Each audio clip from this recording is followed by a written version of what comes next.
We're talking Western Conference NBA playoffs, which actually just began yesterday. And one name I want to throw out there, because we're going to look at all four of the series. Anthony Davis. It's the first time ever in the playoffs, bringing New Orleans back. It's been a few years since they've seen any postseason at all. And had to go into Golden State with the Oracle, one of the most ferocious arenas. Anthony looked really good out there.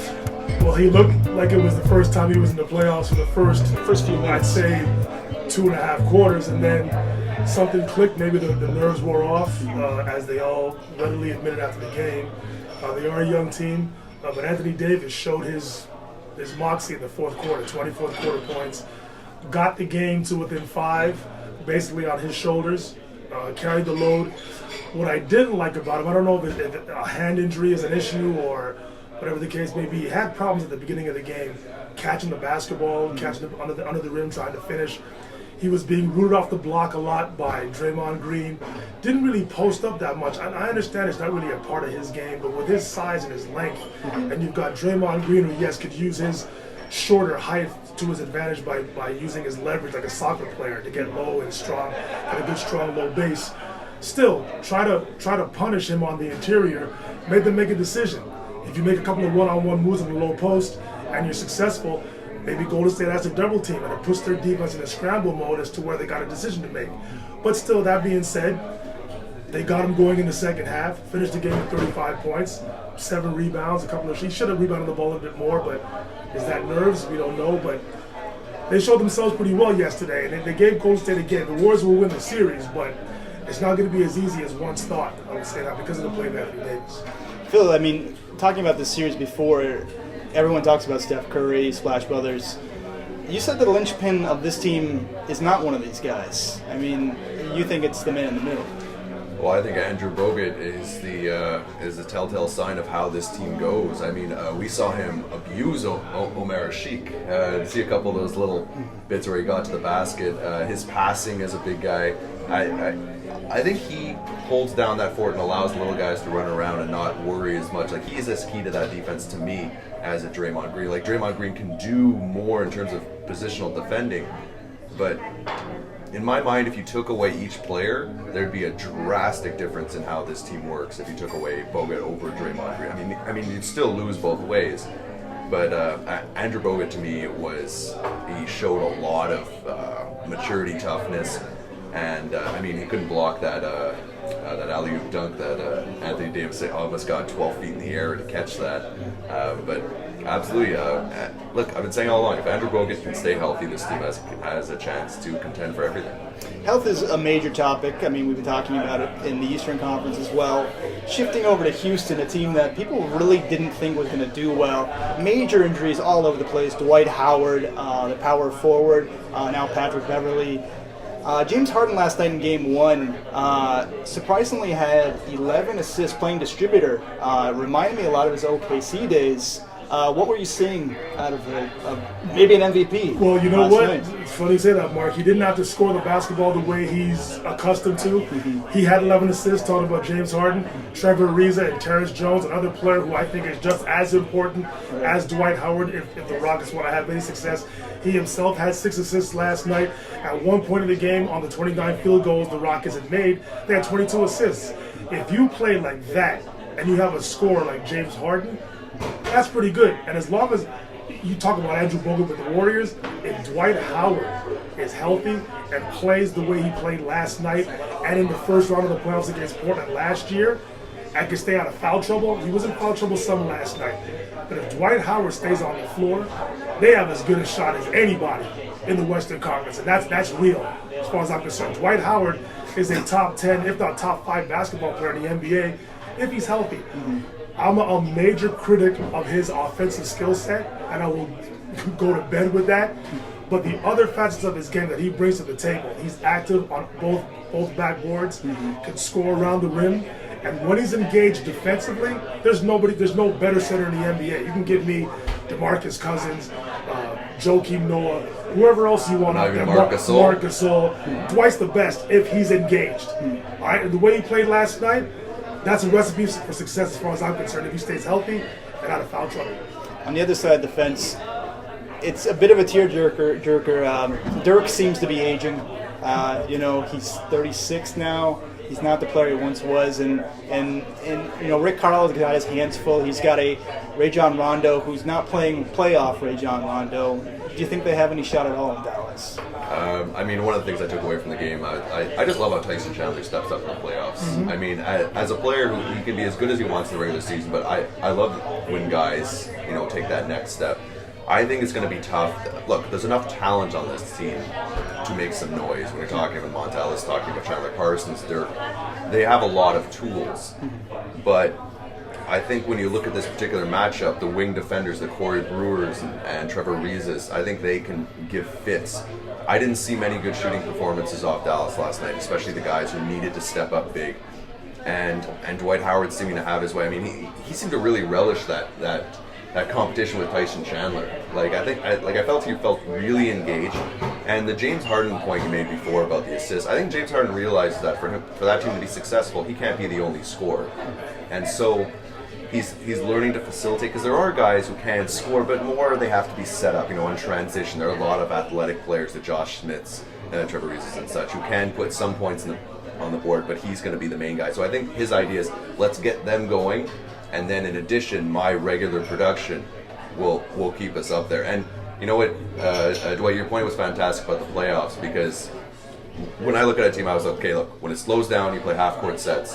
How are you going to play? This is the one knock I had on Golden State the whole time, and this is the one reason why I look at Houston. I'm like, half-court set, James Harden, Dwight Howard, I'll take that. One more thing. The reason why, there's a few out there who say Dallas is the chance in the series, but the one thing I take away, Rajon Rondo had a couple of Rajon Rondo moments last night where he had a stretch where he was really, really involved and brought Dallas back into the game. But what's going to hurt Dallas in the end? They're not the defensive team that they used to be back in 2011. They don't have the personnel for it. Dirk Nowitzki being a major part of that, which is why they went out and got Tyson Chandler back to cover Dirk Nowitzki's deficiencies on the defensive end. But as long as they don't play defense the way they did back in their championship season in 2011, they're not going to have a chance. You know what? They may come back and win this series. I highly doubt that. But going forward, if they don't defend, they're not going to win. Defense wins rings. Yeah, that's what it is. Going to the next series, two teams just riddled with injuries right now, Portland and Memphis. Phil, I'll go to you first. Which injury in this series matters most? This one's tough, but I think Mike Conley has to take the cake. Mike Conley is the engine for that Grizzly team. The Grizzlies have some great post players. I thought the addition of Jeff Green was nice, that athleticism, youth, wing scoring. Obviously on the defensive end, having your Tony Allens and Courtney Lees. I love this team, but when you take away it's not the same thing. And then on the other side of the ball in Portland, yes, they did lose Wesley Matthews, who's been one of my favorite players for a while, and Aflalo Hurts, because he was supposed to be his replacement. But I feel there's enough talent that they can still make it happen. Anytime your starting point guard who you really lean on goes down, I think that has just as much of effect as any injury any team can have. Who do you have in this series? Well, just look at the litany of injuries. We'll go through the names here. For Memphis, Mike Conley Jr., as you said. Tony Allen's hamstring. Marc Gasol's knee, his back, and his ankle. Don't forget about that. Then on the Portland side, Wes Matthews is done. Robin Lopez has a hand situation. LaMarcus Aldridge has a hand situation. Didn't have surgery. Right. He's been playing with that for the majority of the season. Yes. Aaron Aflalo, shoulder situation. Nick Batum, knee situation. C.J. McCollum, foot situation, which he's had from college throughout the 2 years he's been in the NBA. It's a war of attrition. So it's a war of attrition. Now, I spoke with Jay Triano, assistant coach of Portland, just a couple of days ago, and he's hopeful that all of these guys, of course, with the exception of Wes Matthews, that extra day of rest they got not playing yesterday, hopefully they can play today, but it's going to be tough. And he knows that the Memphis Grizzlies are not a very good outside shooting team. They attempted 15 three-pointers per game. In today's NBA, that's so low. And they made 5 three-pointers a game, which is very low. They're going to go where their strengths are. Marc Gasol, Zach Randolph on the interior. I totally agree with you. Mike Conley is the head of that snake. Marc Gasol may be their most important player, but Mike Conley has to be out there for them to have any success. And if he's not there, with all due respect to Nick Kalathis and Boileau Udrid, they're not Michael Conley Jr., you understand? So if he's not there, I understand they got Jeff Green in a trade deadline deal. If Conley ain't there, I can't see them doing. They might win this first round, but to get even further, as good as those bigs are, they have to be fed. Absolutely, right? and Conley is a major factor of what the Grizzlies want to do. They want to have any championship aspirations. Last series, fellas, and this is a beaut. I really feel that either one of these teams could win the title. I can't believe they're playing in the first round. Nobody can. Dwight, I'll go to you first. LA Clippers and the San Antonio Spurs. Who you got? Well, before we get into that, Marc and Phil, this is why anybody who knows me, I'm a major proponent of having the 16 best teams in the playoffs. This is horrible. And because they don't have this right now, this is the first round matchup that we get. It's unfair. That's the way it is. Well, it's good basketball. Yes, I know it's cyclical, but there's two narratives here. Either the defending NBA champion is going to be out in the first round, or Chris Paul's playoff woes are going to continue. He hasn't gotten past the second round. Not necessarily his fault, but it is what it is. Whatever team he's been on hasn't gotten past the second round of the playoffs. So that's the narrative. It's plain and simple. Also, Gregg Popovich is going to make a mockery of an NBA rule, which I think needs to be out. And granted, I know it's only about 10 free throw shooters that are not very good in the NBA. But DeAndre Jordan is going to be exposed, and Doc Rivers is going to have a major decision to make in this series. I did read a stat the other day saying that the Clippers are 9-0, where I think it was something like DeAndre shot more than 15 free throws. Yeah. I'm sure Popovich is well aware of this. Of course, sure. But hey, at the end of the day, if you're Gregg Popovich, Marc and Phil, do you want DeAndre Jordan, a possible Defensive Player of the Year candidate, off the floor? Yes or no? I'd rather be driving against Spencer Hawes. Well, and that's my point. And with all due respect to that record, this is playoff time. Yeah. Now. We may see 4-hour basketball games. Gregg Popovich may start doing this from the first possession. I don't think he will, but it wouldn't surprise me either. It wouldn't surprise me either. Right? Well, he's never been afraid to go against conventional Of course not. before, right? And you know what? We can criticize it as much as we want on Facebook, on Twitter, whatever social forum is out there. He's going to use the rules to his advantage, and as long as the rule is there, he's going to use it. So get ready for that. But as I said, the narrative, either the defending champion is going to be out in the first round, or Chris Paul's playoff woes will continue. Phil, who's your number one player, the X factor in this series for you? This one's a bit tough for me. I'm weirdly going to say Danny Green. I think Danny Green can get hot and give you a 20-point game here and there. I know the bigger names are a little sexier to say, but I think he really steps up. Also defensively on the wing. Yeah, defensively. And I think that whole two-guard position is just so underrated for San Antonio. Him, Bellinelli, Manu. Like, just Go ahead. yeah, just your ability to have talent there 48 minutes a game. And I think, honestly, it's going to come down to, can they slow down the pace? Because I know San Antonio likes the fast pace these days, but do you really want to allow Blake and DeAndre to get their legs under them and be cramming on the likes of Thiago Splitter? I think that's not going to work to their advantage. I think San Antonio wants to play a half-court game personally and just expose those players and hack-a-shack their way through DeAndre Jordan. I want to ask the both of you guys a question. Is it safe to say, or are you confident enough to say right now that Kawhi Leonard is a top 10 player in the NBA? Absolutely, because he plays both ends of the court. I know that's how you feel. How do you feel about this? Because I feel the same way. Both ends of the court. I think when you look at his metrics and his per-minute production, you have to say yes. If you simply just click on his profile on ESPN.com and look at his numbers, they don't really reflect a top 10 player. But when you look at his defensive ability, he's way up there. I mean, probably a top 3 player. And then when you look at how many, he plays about 30 minutes a game. You know, translate that into 35, 36, where most other players play, and you're probably looking at and especially having to play within a system, and he's not the main option. Or he is some games, but you know, it changes. If he was on a team where he was the focal point, we'd be talking about him in a much different light. Yeah, I mean, the stats never tell the whole story in any sport, and he's kind of in a mold of kind of a Magic Johnson, where he can actually control the pace of the game by scoring 2 or 5 or 6 points. He just does all the intangibles really, really well and just carries the flow. Well, to me, the litmus test for Kawhi Leonard is LeBron James, Yeah. best player in the game, and he, to me, is the one guy. You could talk about Jimmy Butler and some other guys that may give LeBron some problems. Paul George, okay. But Kawhi Leonard looks at LeBron James and says, hey, okay, bring it on. I respect you. I'm not afraid of you. I'm an NBA Finals MVP. You got to respect me as well. Well, he's also got the bonus of not necessarily having to take that offensive burden on the other side, Correct. so he can focus on the defensive assignment. Absolutely. I agree with that. But I totally respect the way Kawhi Leonard plays, specifically against LeBron James. To me, that's the litmus test.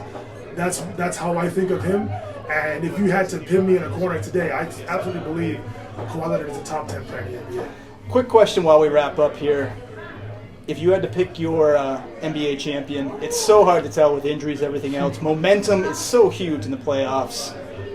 Dwight, who do you have getting the ring in June? Well, I have Cleveland versus San Antonio in the final. And San Antonio breaks their trend and wins 2 in a row for the first time. That's how I feel. Do you want LeBron James to win one for Cleveland and to get the monkey off of his back again, so to speak? Yes. But this is not what we want. This is what our basketball mind think will correct. actually I happen. just think bias aside.